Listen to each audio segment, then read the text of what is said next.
Hello everyone, Kris from the Brothers Take here with a review of The Quarry, the latest entry from Supermassive Games, the developers of Until Dawn and the Dark Pictures anthology series. The Quarry, I suppose, is their longest game since Until Dawn and is sort of considered a spiritual sequel successor to Until Dawn. But it's not Until Dawn 2 or anything, and it doesn't have like the same characters. It's not even specified whether maybe it's set in the same world or not. It is its own standalone experience, but it is a similar experience. So if you played Until Dawn, you kind of know what you're getting in for. You've got a group of teenagers or young adults, they're youth counselors, they're at a summer camp, and throughout the course of the night, you will control them, control their decisions, and decide what they say and what they do, and it'll determine who lives and who dies throughout the night in sort of a classic slasher horror movie. And that's the vibe of it, basically. But there's a couple of modes that they've added in here, based, I think, purely on the way people used to play Until Dawn, and also what they've done in terms of the Dark Pictures anthology and adding in other features. So you can play solo mode, of course. You can play through the entire story on your own and play as all the characters and make all the decisions yourself. You can play co-op, which you can do either online with friends, where you assign other people who also have the game to play as certain characters, or you can play couch co-op, where a friend comes over. You could do this with multiple friends probably as well, and basically they're assigned certain characters in the story, and at points the game will ask you to pass the controller over to those to your friends, and they'll take over from there.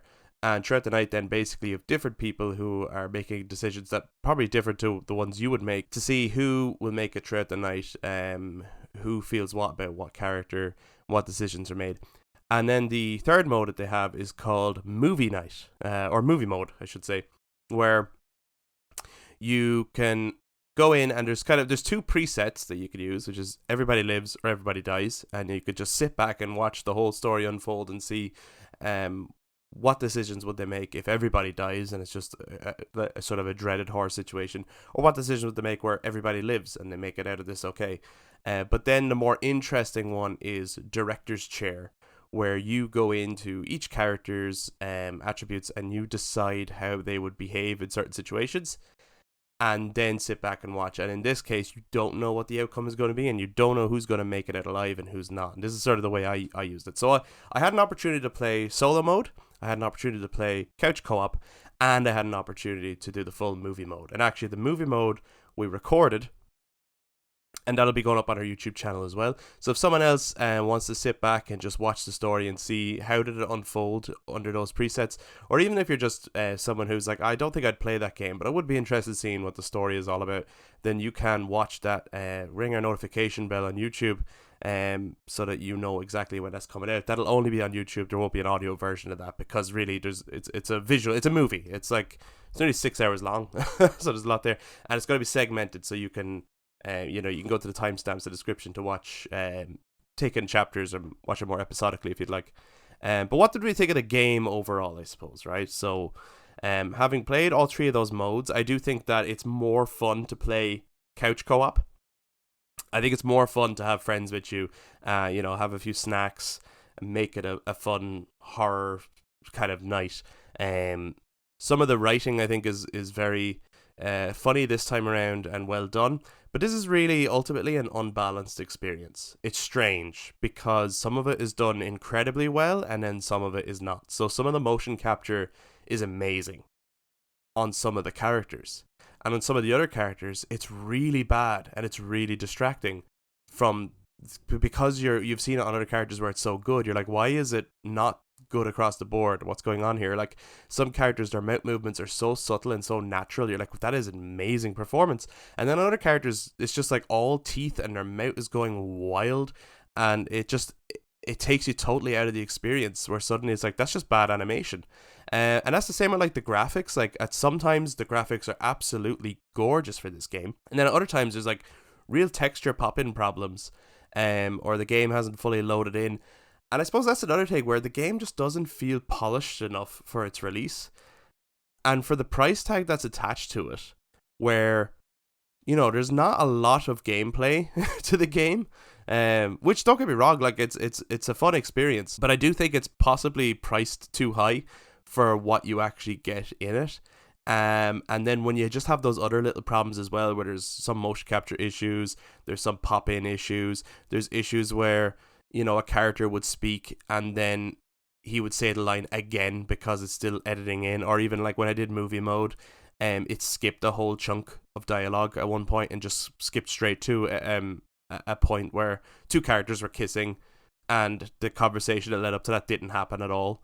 And it's like, well, why did that happen? Like, there's just so many little problems that make the game feel sort of unpolished and unfinished. At least, and that's after experiencing 3 different versions of playing the game as well. So those are just little problems I wanted to point out, that I think that the game is possibly priced too high for the state that it's in. However, in saying that, I do think this is the best release from Supermassive since Until Dawn. It is not better than Until Dawn, though. Until Dawn was like capturing lightning in a bottle, and I don't know how they're going to capture that magic again.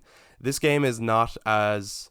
It's not as dark, it's not as dreary, it's not as scary, and it's not as cleverly written, I don't think. Like, Until Dawn just had a way of blending together lots of tropes, and lots of twists and turns that you just didn't see coming. But when it all came together, it was like, oh my god, it all makes sense and it all works and nothing feels out of place. This game, I'll be honest, I was able to guess what it was going to be about just from the artwork on the cover. And to be honest, they don't spend too long trying to keep it a secret either. You know, they lean straight into it. So it's not like, you know, they're going for a different style here, and the style that they're going for is that it's a little bit more campy, it's a little bit cheesier, and that's not a bad thing. I think the performances across the board are pretty solid. We genuinely did laugh out loud a couple of times, me and Eric from the Brothers Take as well, when playing it. And there was moments where we did feel a little bit tense, but I have to say that it's certainly not as scary as, say, Until Dawn was. Not that these are the scariest games ever, but in saying that, you know, if it's a horror game, you do want a little bit of that fear and that tension. But ultimately, I had a good time. I enjoyed playing the game, but I just did want to point out there are those issues there that I'm not sure this game should be at the full price that it is. And I wonder if it's something you're interested in, maybe wait for it to come down on sale a little bit. I think it would be more reasonable then. But also, if you're someone who's just like, look, to be honest, I just want to experience what's the story this time around. I kind of like these stories, but I don't know if I would play it myself personally. Then you can check out the movie mode that's going to be on our YouTube, where even though it did skip a scene, you will get like the full story, and then you can see how it all kind of plays out. They've also boasted this game has 186 different endings, and really, those are variations of ultimately the ending, right? Like, it's just variations on who lives, who dies, and in what state are they in towards the end, and that's all I'll say about that. But yeah, had a good time with the game, enjoyed it. Best outing by Supermassive since Until Dawn, and I'd hope they do more of these, but it's lacking the polish that Until Dawn had, even. And this is a newer game. But if you guys have been playing The Quarry, would love to hear from you guys. If you're watching this on YouTube, please jump down in the comments to share your thoughts. And while you're here, why not give this a thumbs up and hit subscribe? And again, ring that notification bell for when you can check out the movie mode that has been recorded and is going up.